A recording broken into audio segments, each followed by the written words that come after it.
Hello, beautiful people. This is Power and Purpose. Subscribe to the channel, like and share the video. I trust you're doing well.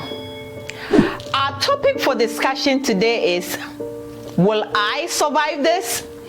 That is the question that most often we ask ourselves when we find ourselves in situations, challenging circumstances that really makes us wonder if we are going to be able to survive it. I ask myself the same question once upon a time, and in this discussion I'm going to focus on several people in the Bible that I believe ask themselves the same question. One prime example would be Joseph. Joseph was a loved child by his father. His father loved him so much, pampered him and protected him. But what happens? One day he wakes up and he's a slave in a foreign country. Doesn't know what's going on with him, but he had someone on his side, God.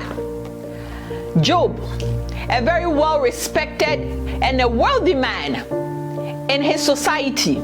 He had everything, all the riches in this world. One day he wakes up and he's lost everything, but he had one person on his side, God. Naomi and Ruth, they had everything. Before they left their town into seeking greener pastures because of famine in another town, the Bible tells us that they left full, but they came back empty-handed. Remember, Naomi is related to Boaz, meaning that Naomi was probably from a rich family, because Boaz, according to the scripture, tells us that he was a worthy man. And so Naomi, a worthy person from probably a worthy family, married to a worthy man, finds herself losing everything and then coming back to literally beg. There are other people in the Bible like that. But one thing that is common among all these people, or let me say two things, is humility and God. When you have humility and when you have God on your side, no matter what happens or what you go through, at the end of the day, God is going to crown you with glory. He's going to give you the honor back, and he's going to lift you up. God is going to replace whatever it is that you have lost and bring smiles and laughter back into your life. I went through a situation where I asked myself, will I be able to survive this? And by the grace of God, I did. So first, let me take the reading and then I'll come back to my story. The reading is taken from Ruth 2:17. It says, so Ruth gathered barley all day, and when she beat out the grain that evening, she had a basket full.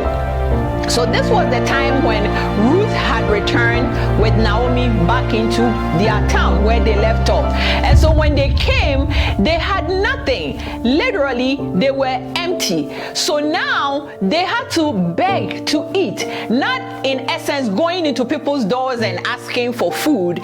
But when you read the scripture, it says that Ruth got up early in the morning and then he went into people's farm, helped them to harvest the best of the crops. And after they are done, she stays behind and then she gathers what's left. She gleans the remaining of the grain, and then she finds a place to sit, beat it up and take the best of it, and then she takes it home so that she can eat with Naomi.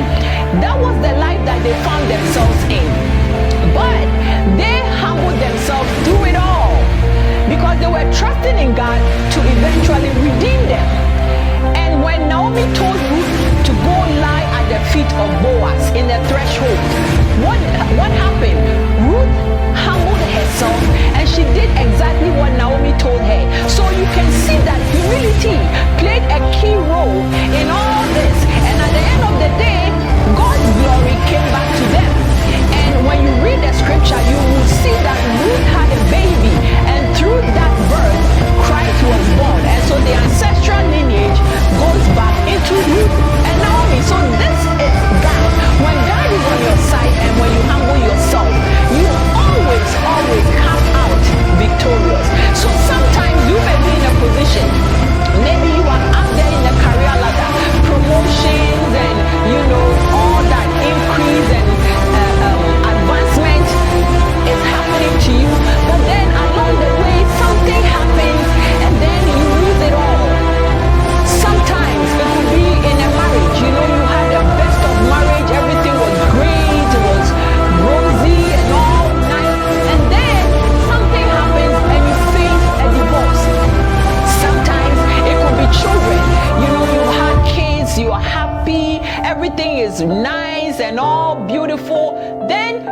children turn the corner and they begin to misbehave, and you feel like you're losing it all. These things happen.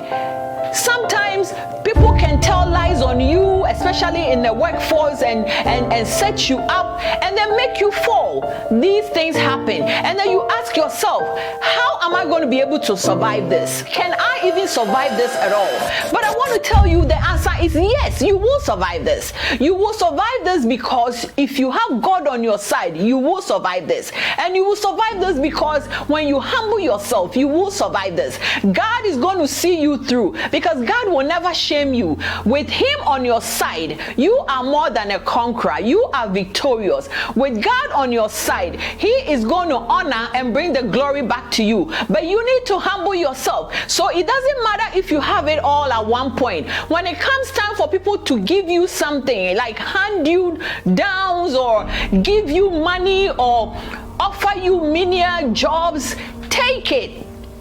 Put the pride aside, take it, accept it, and be thankful and use it in good faith and trust God to take care of the rest.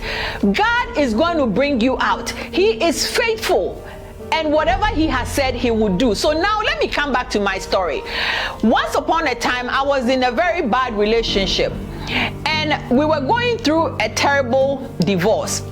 One day I went to work and I came back home. When I was going to work, the house had everything. There were furniture in the house, dining table, computers, everything was intact. I come back from work and the house was empty. When I say empty, just imagine you moving into a house, and you enter the room before you bring your furniture. That's how empty the house was. When I came back, my ex had come and taken everything out of the house. All the furniture, living room and dining room.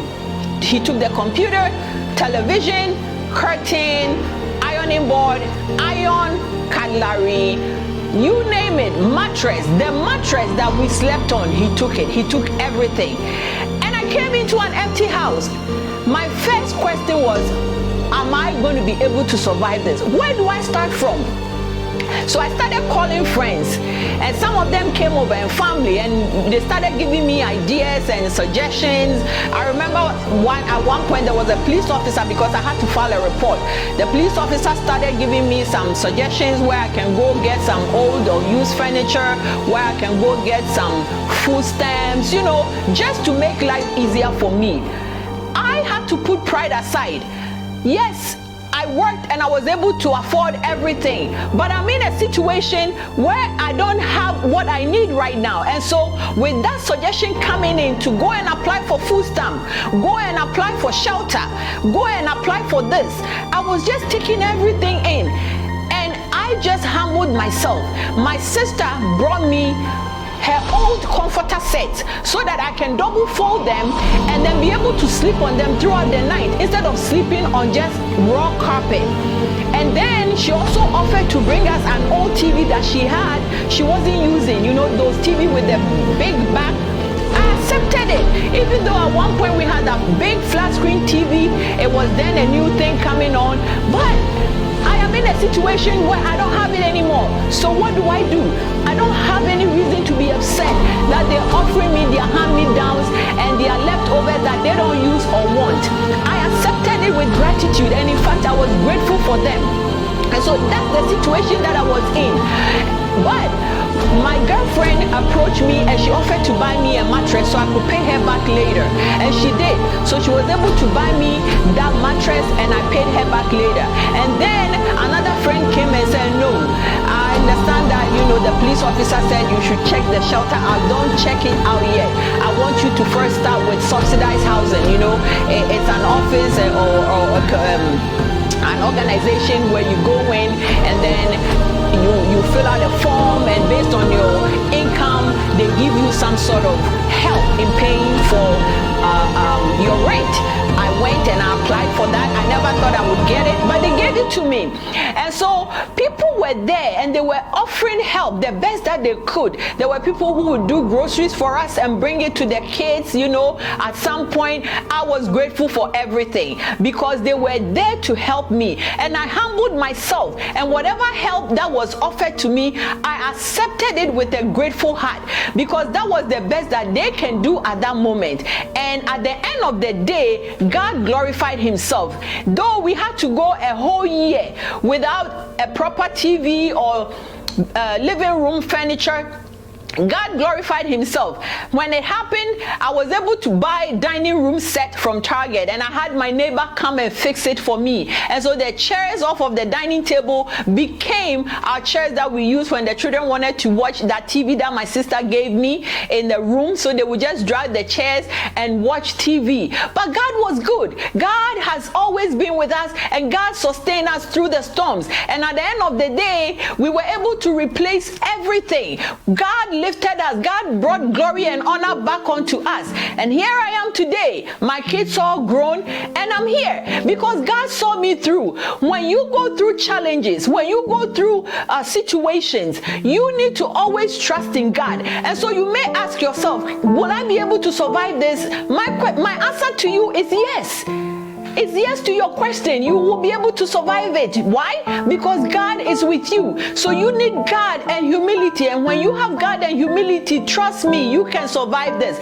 And so when you go down from being on top, don't be upset when people offer you hand-me-downs or people ask you to do work before they give you something to eat or pay you a little money. Don't be offended. Don't be upset. It is times that God is testing your faith. These are times that God is testing your faith to see how strong or grounded you are in him. Because if you can't stand the storms, how are you going to be able to have a testimony to share with others to glorify God? And yes, as children of God, these things must come our way, so that it will strengthen us and build us up. It gives us hope so that we can be a living testimony to somebody else who is going through that same challenges. So I'm here today to encourage you that once you ask yourself, can you survive this? The answer is yes, you can. I survived it. Ruth survived it. Job survived it. Joseph survived it. And a host of other people in the Bible survived it. So you will also survive it, because the God that you walk with is the God of yesterday, today, and forevermore. He does not change. Our situations will always change. Our circumstances will always change. But the God that we serve, he never changes. And so once he's been with those in the past, then you better believe that the same God is going to be with you in the past, in the present, and in the future. He is the same. And so until I come back to you, always remember that your purpose is your power of influence to affect lives, to make a change, and to bring a difference in this world. Stay safe, do your best, and leave the rest to God. Bye for now.